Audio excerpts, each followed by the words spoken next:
Hi guys, hi YouTube, hi lovely viewers, welcome to Lady T TV channel. I want to welcome all my new and old subscribers to my channel. Thank you all for all your love and support to my channel. God bless you all.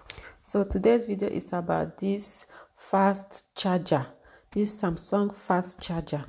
Yes, this is the unboxing. I bought it, so let me leave it for you to watch. This is very simple. You have to position your phone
stop.